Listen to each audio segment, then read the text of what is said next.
Welcome to Consulting Mastery, where we help B2B consultants master the business of consulting. I'm Carrie. And I'm Ahmed.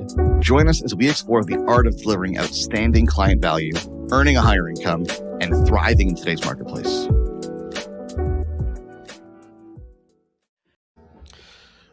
Hey folks, Ahmed Manowar here, founder and CEO of Boutique Growth, joined by Anna Lasky, renowned market research consultant and also the head coach of our Consulting Launchpad program. The Consulting Launchpad being the proven path to starting your own independent consulting business in record time. Anna, thanks for joining me. Happy to be here, Ahmed. Thanks for having me. We wanted to come together, me and Anna, and just talk through some of the most common questions that we get from folks that want to start a consulting business. Now, if you're watching this, you're probably either already in consulting, but just getting started, getting your first few steps underway, or you are thinking about starting a consulting business, or maybe you're working a job, corporate or an employee somewhere, and you want to start a consulting business. And we've talked to and help people in all of those scenarios build and launch successful consulting businesses. Wanted to go through some of the more common questions that we get from people so that you have some context heading into your consultation with our team. So first question, Anna, I think that's worth exploring is, why should somebody become a consultant to begin with? Yeah, I mean, there are many reasons, but the one we hear the most and the one that we've seen be a good reason is people who want to have a little bit more freedom, a little bit more ability to control both their career and their home life, and to be able to step out of relying on, a company that may change their mind about whether your role is needed or something like that. People who are looking for freedom to create their own path and leverage the expertise that they've built over many years in a way that generates actually more income than they would otherwise get, working and playing it safe in a corporate setting. Yeah, that's a lot of what I hear too is, I think folks feel like, why, beholden myself to a single organization and do this one thing when I know that there's, hundreds, if not thousands of organizations out there that need help in this area that I could help via a consulting business, therefore have more impact, certainly make more money, and not be reliant on any one single organization to create an income for me. Yeah, for sure. And another reason that folks might want to be doing consulting is that they have this vision for impact that they want to make in the world. And that impact is best made or made best in companion with some form of transformational consulting that they're bringing into organizations. So, we've worked with a lot of folks over the years who, had some set of, interesting experiences. They've created, they've been a paid speaker, or they're starting to look at speaking or writing a book or something like that. And they want to make this amazing impact, but they're not really seeing the revenue from that, because it can be really tricky, especially when starting out, to generate a lot of revenue from, speaking or something like that. And consulting is a great companion to those activities to really make that impact at organizations. So we definitely see that all the time too. What about flexibility? Do you see that being a driver for people?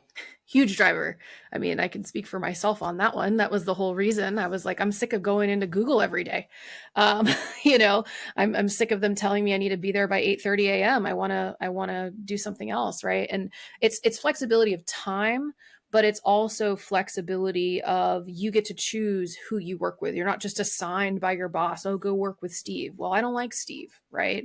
You get to actually work with people that you like. You get to choose where you focus, and you get the flexibility also to change over time. So one of the things I didn't expect with consulting, but has proven true, is I've actually had more professional development, and I have achieved more professional expertise and milestones just through the flexibility of navigating, consulting opportunities than I would have, if I had stayed in kind of, the same professional track that I was on. I would say, if you're considering going down this path, becoming a consultant, here's a question to ask yourself. Would you be interested in making twice as much money as you're making right now, working, potentially the same amount or fewer hours, and like fundamentally enjoying the work more and deriving more satisfaction from the work? If the answer is yeah, that would be interesting to me. You probably should go down this path. It's worth taking a good hard look at what it's going to require of you to become a consultant. And to that end, Anna, how do I answer that question? Like, okay, it sounds amazing. Yeah, more money, less work, more interesting work, et cetera. It sounds amazing, but how do I know if it's right for me? Yeah, for sure. Well, and I'm just thinking to myself, the way you just laid that out, it's like a no-brainer, right? But some people still don't want to do it, right? So why is that? Why is that? There's fear and there's doubt, whether you're conscious of the fear and doubt or not, it's there. And so we've seen this so much over the years.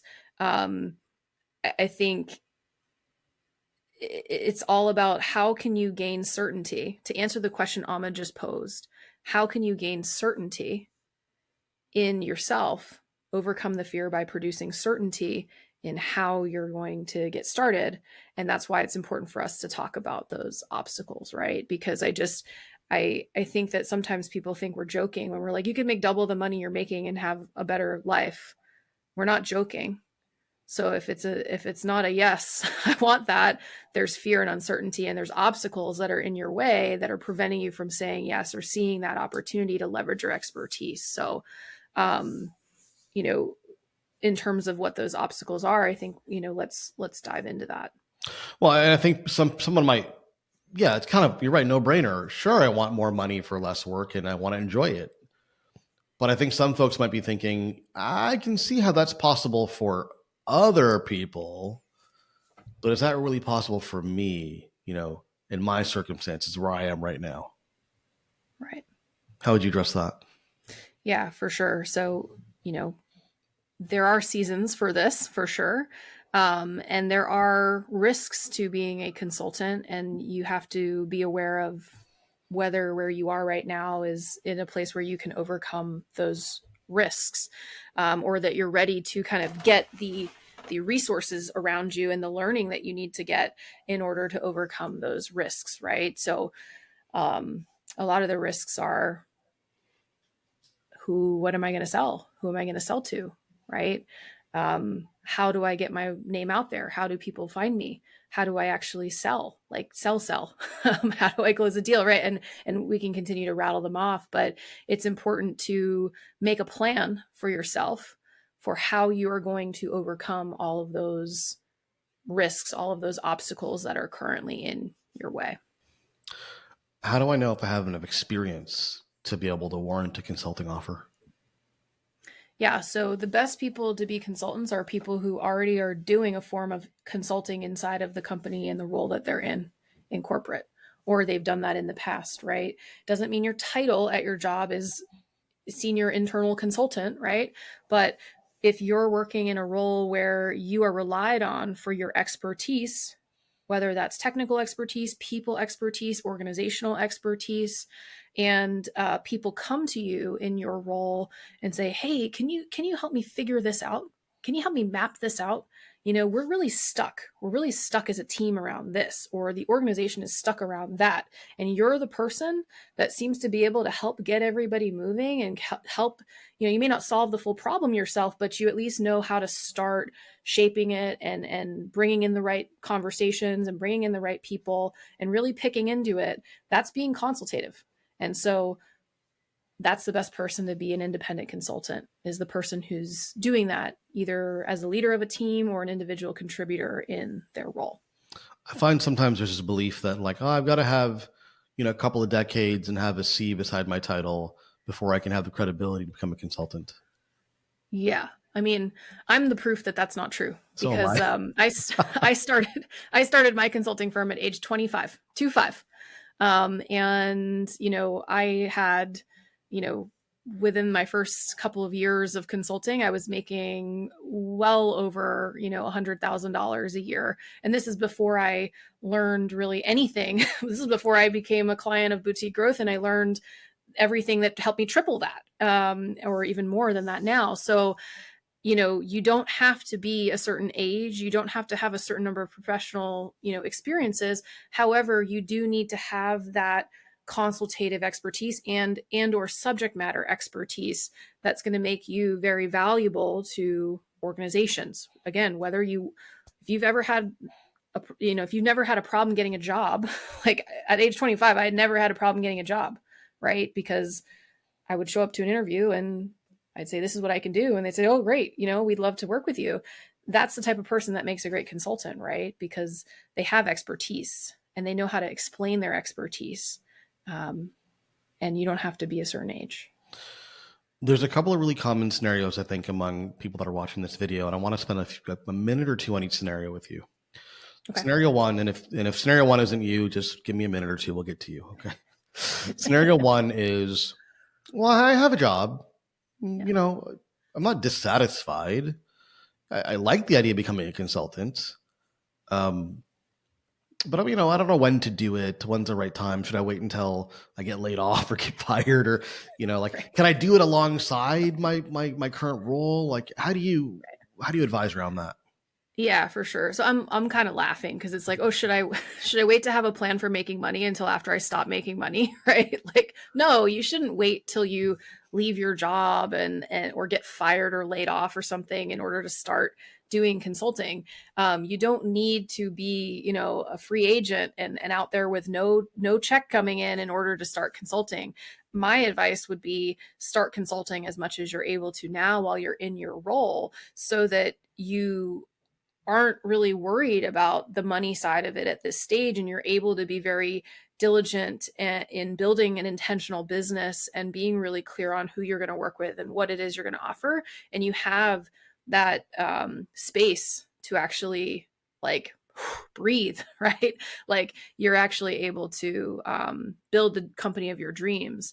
The other good thing about starting consulting while you're still employed is you get to leverage, a lot of the connections and things that you have through, your current employer and the coworkers that you have and the network that you have in order to test and validate, your consulting services and things like that. And I'll just nip this one in the bud because the next question is, well, but what if everyone finds out and I get fired? So we have this all the time. Well, what if my employer finds out? What if they find out that they've hired like the smartest rock star in the world that's like the best at their job in the organization and is so good that they're helping other organizations? I don't think it reflects poorly on people like they think it would. 1, 2, if you're worried about your employment agreement or what that means, and again, I'm not advising people to work with a direct competitor of their company or something like that, right? It is like so cheap. It's like a couple $100 to talk to an employment lawyer about your exact employment contract and get real advice that would help you understand whether this is something you can or can't or should or shouldn't do legally. And that's a lot cheaper than hundreds of thousands of dollars in money that you didn't make because you were worried about what people might think about you, right? So I think there's also a bunch of preconceived notions around what people think they have to do to get clients. And we're going to talk about this in a minute, but you're probably thinking right now, well, I got to go, do all this stuff on LinkedIn, create all this content and tell people I'm a consultant. And actually to win your first few deals and get into business, you don't have to do any of that. Right. And, we show clients how to do this right, even if you're working alongside a full-time job in the consulting launchpad. And we'll talk a little bit more about that later. The second scenario I want you to speak to, Anna, is, okay, well, I am unemployed right now. And maybe I've kind of started a little bit in the consulting business. Like we've taken the first couple of steps, but I'm also looking for jobs. How do I think about that? Yeah, absolutely. So I don't think there's anything wrong with, pursuing both things in parallel, but the challenge is that you've got to find a way to prioritize your time and energy towards the scenario that has the higher probability of not just working out, but working out for you and your goals and your vision for your life and what it is that you would like to experience as a person, right? So for folks that are already a little bit discontent with the lack of freedom in corporate, the lack of flexibility, the lack of impact relatively, pursuing a job when you're in this scenario is really just like betraying yourself, right? You're saying, well, what I really want doesn't matter, but I got to go with the safe option, right?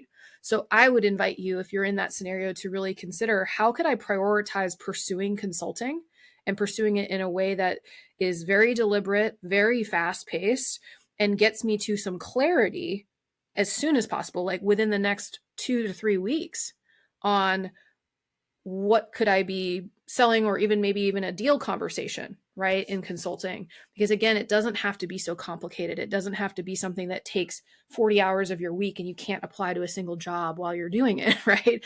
I think it's important that you consider how you could test consulting as fast as possible and make sure you're going towards what your dreams actually are. So let me paint you a picture as to what most people seem to think their first steps should be when they want to build a consulting business. And I want you to tell me if I'm right or wrong. And if I'm wrong, then educate me, please. I'm getting out my checklist because I've heard it all before. Go ahead. Most people say, well, I got to build a website, because what serious consultant doesn't have a website, right? Yep. Or I got to rewrite my LinkedIn profile to highlight my consulting offerings. And then I got to go create a bunch of content on LinkedIn, because who's going to take me seriously if I don't have all kinds of content about my consulting service on LinkedIn? Yep. And then I got to go print some business cards and yada, yada, yada. Yeah. Some version of that list.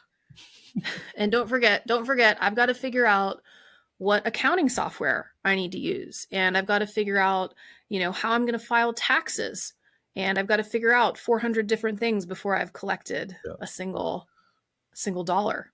But the big ones that I find that people get stuck on is like, well, who's going to hire me if I don't have the polished website and the LinkedIn profile that clearly conveys my consulting services? I've got to have that first, right? Right. Turns out people who know you already will hire you without those things.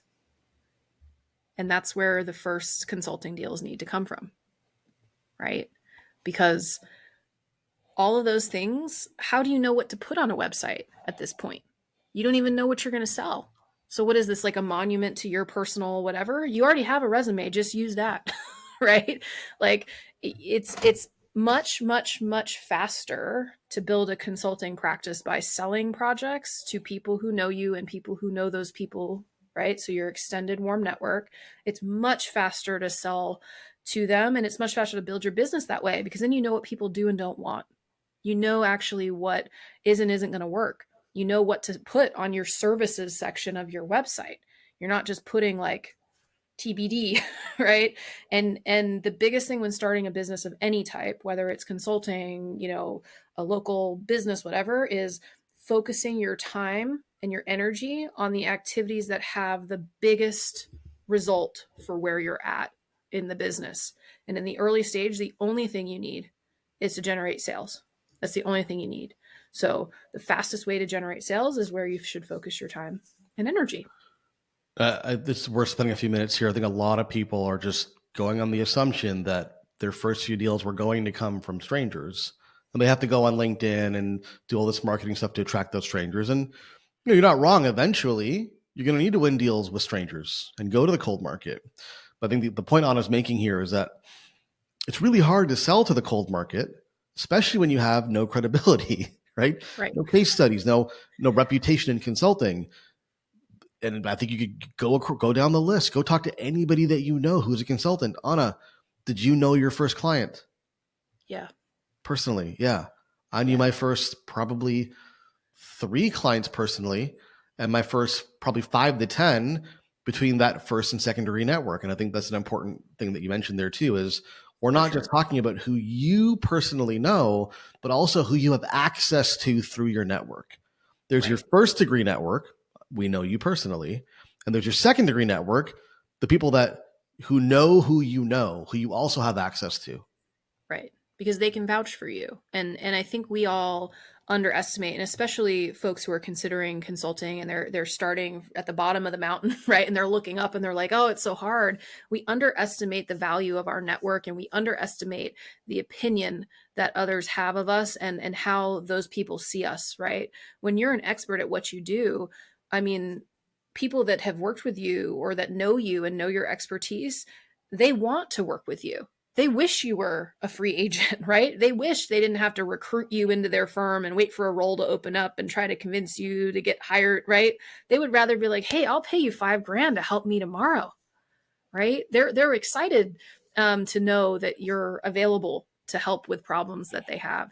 And the same thing applies when those people who trust you, who know you, who can vouch for you, when they vouch for you to others, they have such a positive opinion of you. They're ready. They're ready to say to their friend, hey, you should work with her. She's awesome. And I think we all underestimate that sometimes. We get in our heads and we think of all the things that could go wrong, or that we might have messed up and misspoke one time, and now that person has that as their impression of us. And that's just not how people generally are operating. They generally have a positive opinion of us. So I guess this kind of begs the question now, right? Like, okay, I get that.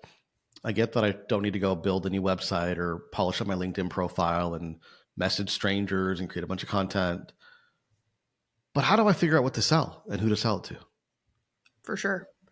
It's a great question. It's a lifetime practice, I'll tell you that, right? Because markets are going to continue to evolve, companies evolve, you evolve as a practitioner.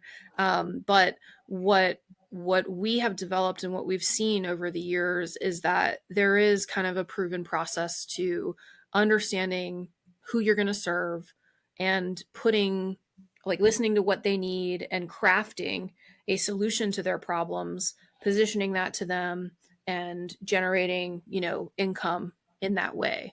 And it's really all about that. It's really, what stops people from succeeding in terms of figuring out who to sell to or what to sell is they don't get specific. They try to be something for everyone. They try to go, well, I'm a DE&I coach and I could coach anyone about DE&I. Well, that's awesome, but it's not really marketable. You don't attract clients by saying that. So I'm saying a few different things that we do, but it's really about getting focused around a particular market, a particular type of problem, and then understanding that audience a little bit more and developing a solution that you can sell to them. Yeah. And I think there's a couple of really important points there to highlight. Number one is, if you're thinking, well, who's going to hire me because I don't know, what to offer or who to sell to. Well, yeah, in that stage, no one's going to hire you, right? Like if you want to remain a generalist with like a very general, vague proposition, nobody buys general, vague propositions. They buy very specific solutions to the very specific business problems that they're facing. So you got to make some choices around, okay, I'm going to go here, this market, this problem set, this type of buyer, this persona, this is who I want to serve. And obviously these are all decisions that we help facilitate inside Consulting Launchpad. And then you got to go out and talk to them, right?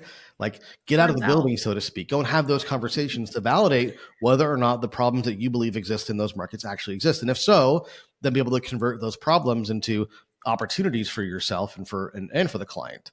And again, we coach in all of the above. But I think the point is like, you can't just go out and hang out your shingle. And we see this all the time. Well, I'm a consultant now. How come no one's buying? Well, because you got to meet the market where they're at. Remember, your client's not necessarily looking for a consultant. Right. I remind people all the time. Clients don't wake up in the morning and go, oh, I need to hire a consultant today. No. They wake up and go, I've got this problem that's driving me nuts. Why can't we solve it? Right. And if you happen to show up at the right time in the right place, claiming to solve said problem with authority and credibility, you might become their consultant. Right. But not by simply calling yourself a consultant.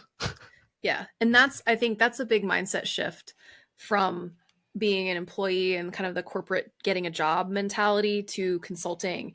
In getting a job, you're really focused on, and this is why people struggle with this, right? When they switch into consulting, you're focused on saying, this is me, here, learn about me. And you already know you need me because you have a job description. And I think you should know that I'm the best one for this description of what you need. So in that case, the company has already identified the solution on your behalf, and you're the solution. So you're applying, can I be the solution? Whereas in consulting, it's all about problems. It's all about how do I talk to a person in a way that I understand their problem, and I show them that I and my thinking, my expertise is going to give them a solution, but it's to a problem. So it's problem framing is how consultants need to, approach the market. And it's the wild, wild west out there. I'll tell you this. Some folks don't appreciate this because they're not business owners yet. I'm a business owner. If somebody comes to me with some credibility, some authority, some reason for me to believe that they know what they're doing, and they can have an intelligent conversation with me about my top priority business problems, I am having that conversation. It's not a big ask because I'm trying to solve my own problems here, right? And if you come to the table with something smart to say about it, an interesting line of questioning, some reason for me to believe that you know what you're doing, you've been down this road before, I'm very interested in talking to you. Right. Not reading your LinkedIn profile necessarily, but talking to you. Well, and think about it. Think about all of the time and energy that companies invest into acquiring talent, right? They're putting tens and hundreds of hours and thousands of dollars in staff and recruiters and all this to bring in talent into their organization, right? People where they've said, I need a solution. This is what it looks like. Bring them in.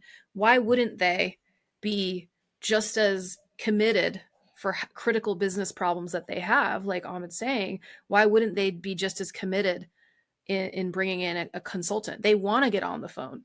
They want to, have you meet their team. They want to hear your thoughts on the problem because they're going to have to solve it in order to achieve what they want to achieve or to continue or, to grow.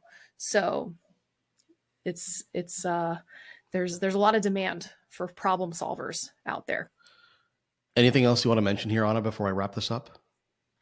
Not off the top of my head. So look, if you're listening, well, that means you're coming up on a call with our team soon. And hopefully this has given you some food for thought. At the end of the day, our offer to you via the Consulting Launchpad is that proven path to starting your own consulting business. And so if you're itching to find out, can I make this work? Can I make it happen? Can I build a consulting business? Can I win some deals? Whether you plan on going full-time with that in the immediate and making six figures in the next year, or just slow burning it part-time for now, either way, if you want to find out what your fastest path is to monetizing your expertise as a consultant, the Consulting Launchpad is the place to do that.